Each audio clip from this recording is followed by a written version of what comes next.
Why is it that a man in his 50s, with grey at his temples and lines around his eyes, can walk into a room and command the attention of a woman half his age, while a 25-year-old with a gym body and a full head of hair gets ignored at the same bar?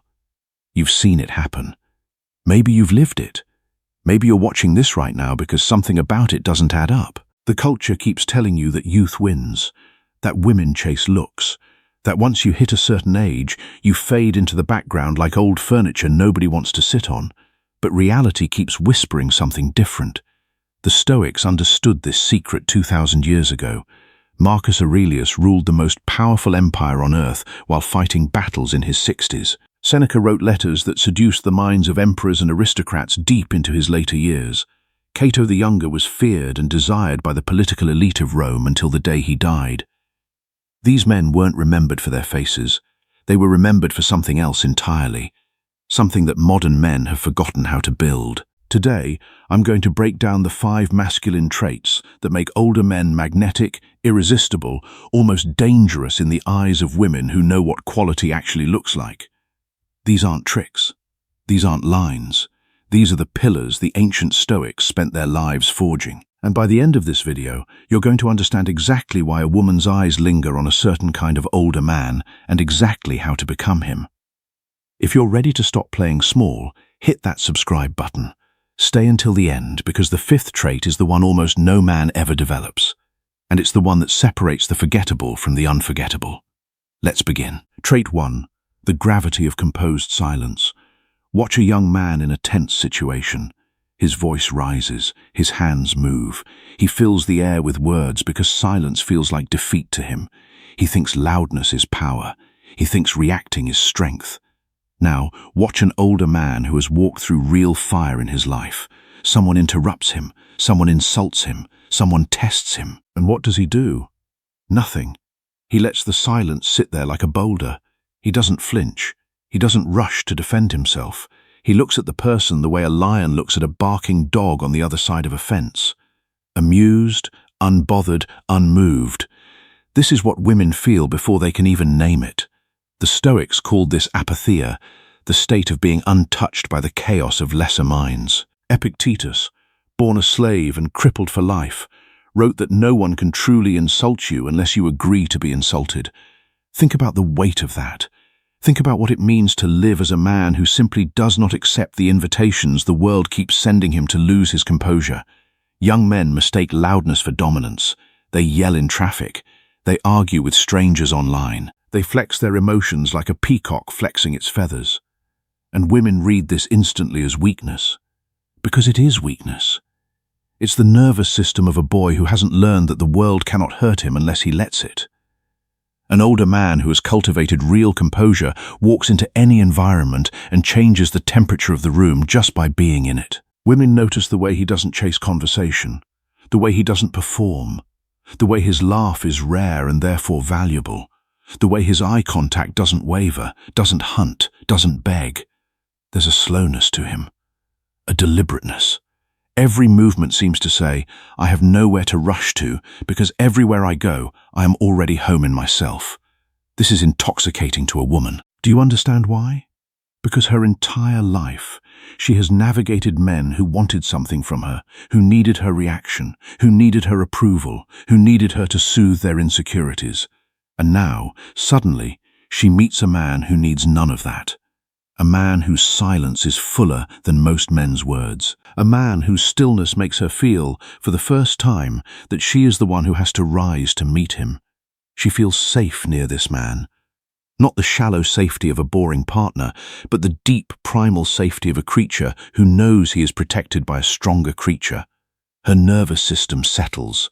Her guard lowers. Her curiosity ignites.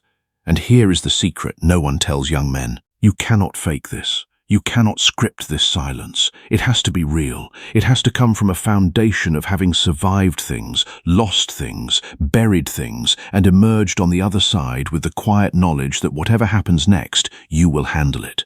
That's trait 1, the gravity of composed silence, the foundation everything else is built on. The Stoic philosopher Epictetus also taught, it's not what happens to you, but how you react to it that matters. And when you can react to provocation with silence, you are exercising the ultimate form of control. You are not being controlled by your emotions. You are not being manipulated by the words of others. You are standing in your own truth. And that truth is what makes you unforgettable. Trait 2. The authority that doesn't announce itself.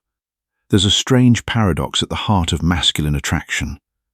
The men who try hardest to appear powerful are always the least powerful. The men who post their wealth, brag about their conquests, dominate every conversation, wear their status like a costume, all of it repels quality women on a level they can't even articulate. Why? Because real authority never needs an announcement. The king does not tell you he is the king. The king simply walks into the throne room and everyone knows. Seneca wrote about this in his letters from exile. He said that the man who is genuinely powerful has no need to prove it because his power is not granted by the perception of others. It belongs to him, woven into his bones, independent of witness. The Stoics understood that external validation is the drug of weak men, and weak men will burn their entire lives chasing it. An older man who has walked the Stoic path carries himself like a man who already knows his own worth. He doesn't interrupt. He doesn't compete for airtime. He doesn't need to correct every mistake and opinion in the room. He's not threatened by other men's success because his own sense of self is not built from comparison. It's built from achievement, from the long, brutal grind of building a life with his bare hands. Women can smell this from across a room. Think about the way older men in films captivate audiences. The character actors who play kings, generals, billionaires, mentors. They don't shout. They don't strut. They sit back in their chairs. They wait to be addressed. When they speak, their voice is low and unhurried because they know the room will pause to hear them. That presence is not a performance. It's the residue of a real inner posture that any man can build, but most men never will. Here's what young men get wrong. They think authority means dominating others. No. Authority means being unquestionably dominant over yourself, over your impulses, over your appetites, over your reactions. A man who has conquered himself doesn't need to conquer anyone else, and women pick up on this with eerie accuracy. When a woman meets a man like this, something shifts in her. She stops testing him the way she tests other men. She stops pushing to see where the cracks are because she can feel there are no cracks. She begins, instead, to lean toward him, to wonder about him, to want to earn the depth of his attention rather than demand it. The younger man with bulging arms and a loud laugh might pull her eye for a moment, but the older man at the end of the bar reading a book, not looking up, not performing, not trying, is the one she finds herself thinking about 3 hours later. Because authority that doesn't announce itself is the loudest authority in the room. Marcus Aurelius wrote, "The soul becomes dyed with the color of its thoughts. When you cultivate thoughts of self-respect and inner worth, your soul reflects that, and she will see it, she will feel it, and she will be drawn to it.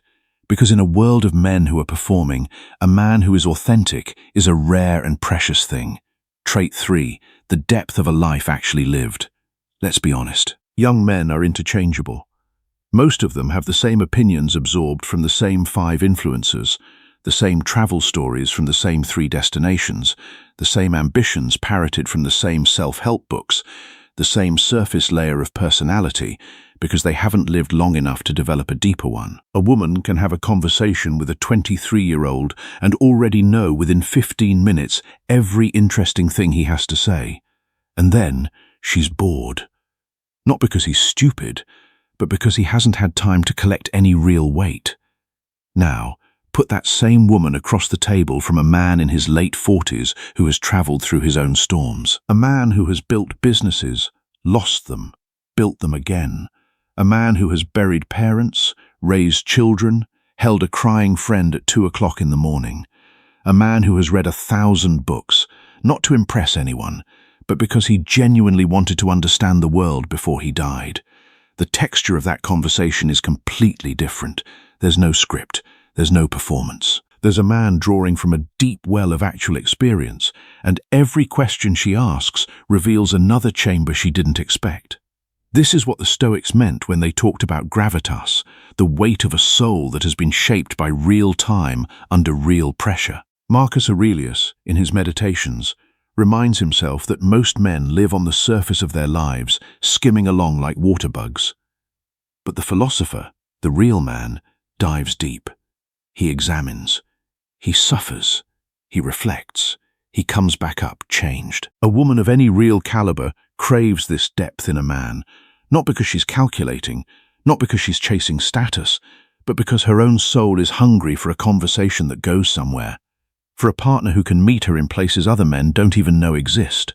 Here's what young men cannot manufacture, no matter how hard they try. The look in the eye of a man who has been humbled by loss, the quiet smile of a man who has made peace with his mortality, the slow nod of a man who knows exactly what the woman across from him is feeling because he's felt it himself 100 times in 100 different rooms.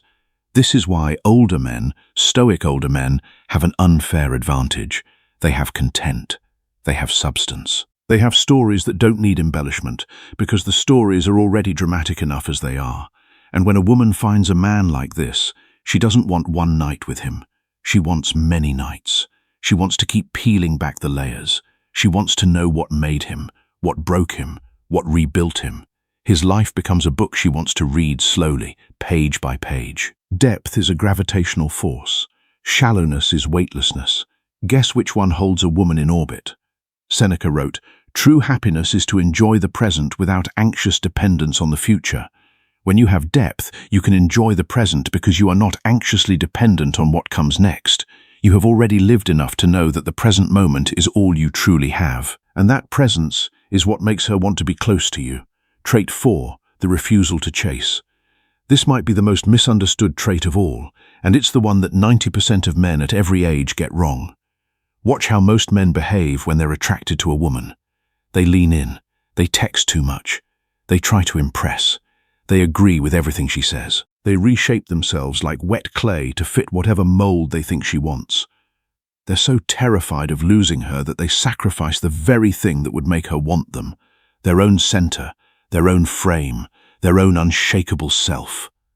An older Stoic man does not do this. He has seen enough.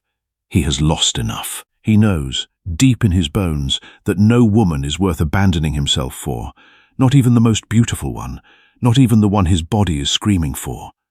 The Stoics called this sophrosine, the mastery of one's own desires, the refusal to let appetite drive the chariot of the soul. When this older man meets a woman who intrigues him, he doesn't chase, he doesn't hunt, he doesn't strategize. He simply lives his life in her presence and lets her decide whether she wants to walk beside him. He's curious about her, he enjoys her, but he never needs her. Do you understand how rare this is? Do you understand the effect this has on a woman who has spent her entire adult life being pursued by men who were willing to humiliate themselves for her attention? She meets this older man, and for the first time, she's disoriented. She's the one leaning in. She's the one asking questions. She's the one wondering if she said something wrong when he takes 3 hours to reply to a message. The dynamic has flipped, and she can't remember the last time she felt this kind of curiosity, this kind of hunger, this kind of uncertainty about a man. This isn't a game. This isn't a technique. This is the natural byproduct of a man whose life is genuinely full, a man who has built his own peace, his own purpose, his own daily rhythms of satisfaction. When your life is truly yours, a woman's arrival does not complete the picture. She is invited into a painting that is already beautiful on its own. Young men chase because they feel incomplete. They think a woman will fix the hollowness inside them. And women feel this need like a bad smell. It repels them. It activates every protective instinct they have. They know, correctly, that a man who is counting on them for his fulfillment is going to drain them the moment the novelty wears off. The older Stoic man carries no such hollowness. He has sat with himself in solitude. He has made friends with his own company. He has built an internal world so rich that no one is needed to rescue him from it. And women can feel this immediately. His non-chase is not coldness. It's not games. It's not indifference. It's the calm, grounded radiance of a man who has nowhere to go because he's already arrived. And women, quality women, will walk across broken glass to reach a man like that. Epictetus taught, no great thing is created suddenly, and the ability to refuse to chase is not created suddenly. It is built through practice, through the willingness to sit with discomfort, through the refusal to sacrifice your dignity for validation. It is built every time you choose yourself over the approval of others. And as you build that strength, it becomes visible. Not because you try to show it, but because you cannot hide it. It becomes part of your presence. And that presence is what she will be drawn to. Trait 5, the quiet alliance with mortality. Now we arrive at the trait almost no one talks about, the one that separates ordinary older men from the truly magnetic ones. This is the trait that Marcus Aurelius lived, that Seneca wrote about from his deathbed, that Cato embodied in his final hour. It is the man's relationship with death. I know how that sounds. Stay with me. Every man, as he ages, comes face to face with his own mortality. He watches friends die. He watches his body change. He sees the horizon of his own end getting closer, no longer a distant rumor. And he has a choice to make in this moment, a choice that defines the rest of his life. He can panic. He can try to cling to youth. He can dye his hair, chase women young enough to be his daughter, buy the sports car, post on social media like he's 25, lie to himself about time. You've seen these men. Everyone has. They are pitiful. They are cringe. And women see through them instantly because the desperation is leaking out of every pore. Or he can do the harder thing, the Stoic thing. He can turn and face death directly and make peace with it. Seneca wrote, "Let us prepare our minds as if we had come to the very end of life." Marcus Aurelius reminded himself every single morning that he might not live to see the night. The Stoics practiced memento mori, the daily contemplation of death, not to become morbid, but to become free. A man who has truly accepted that his time is limited stops wasting it. He stops fearing rejection. He stops playing small. He stops postponing his real life. Every moment becomes charged with meaning, because every moment might be the last. And here's the strange magic of this. A woman can feel this in a man almost immediately. A man who has made peace with his mortality walks through the world with a quiet aliveness that no young man can replicate. He's present, fully present, not distracted, not anxious about the future, not haunted by the past. He sees the woman in front of him as if he might never see her again, because he knows, truly knows, that this might be the last conversation they ever have. His attention is total. His presence is total. Women have never felt anything like it. Most men they've met are half there, checking phones, thinking about work, mentally rehearsing their next line. This older Stoic man is fully in the moment with her, and his eyes hold a kind of calm, warm finality that makes her feel like she is the most important thing in the universe for the span of that conversation. And beyond the presence, there's something else, a kind of peace, a kind of gentleness. Men who fear death become cruel, desperate, grasping. Men who have befriended death become softer, wiser, kinder. They have nothing left to prove. They've already faced the only thing worth fearing, and they've walked away from the confrontation unbroken. This man laughs easily because he knows how precious laughter is. He loves deeply because he knows love is finite. He listens carefully because he understands that every word might be the last one he hears from the person speaking. There's a weight of tenderness in him that young men cannot even imagine. And to a woman, this tenderness, paired with his iron composure, is devastating. It's the combination she's been searching for her whole life without knowing how to describe it. A man who is hard enough to weather any storm and soft enough to truly see her. A man who is grounded enough to be a rock and spacious enough to be a home. This is what the Stoic older man becomes once he has made his quiet alliance with mortality. This is why he is not fading into the background of the world. He is, in fact, entering his most powerful era. Because nothing is more attractive than a man who has stopped running from the one thing every other man is terrified of. Marcus Aurelius wrote, "You have power over your mind, not outside events. Realize this, and you will find strength.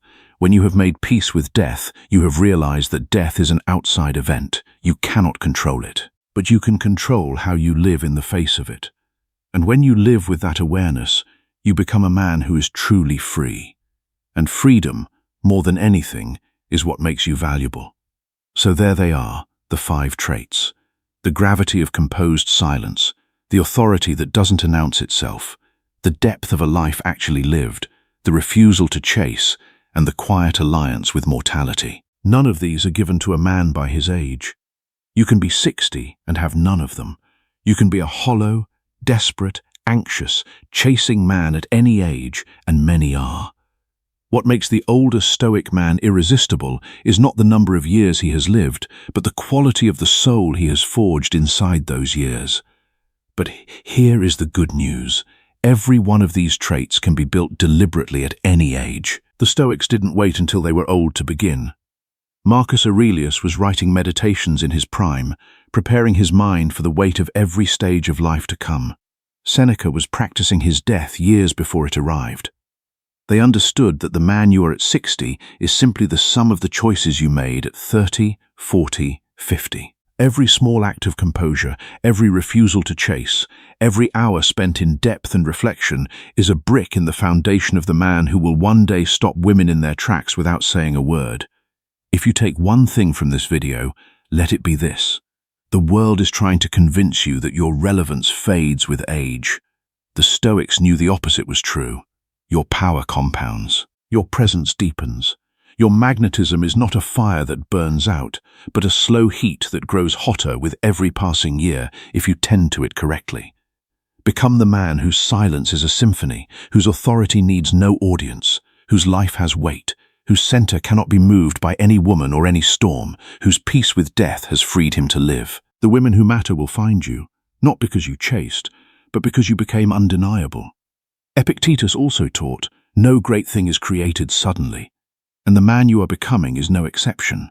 It is created through the accumulation of small choices, each one building on the last. And as you make those choices, you become more grounded, more present, more capable of holding the attention of any woman in the room. And that is what makes you truly unforgettable. If this resonated with you, hit that like button.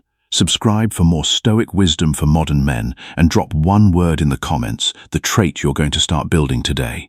Your transformation begins now. Time is shorter than you think. Use it well.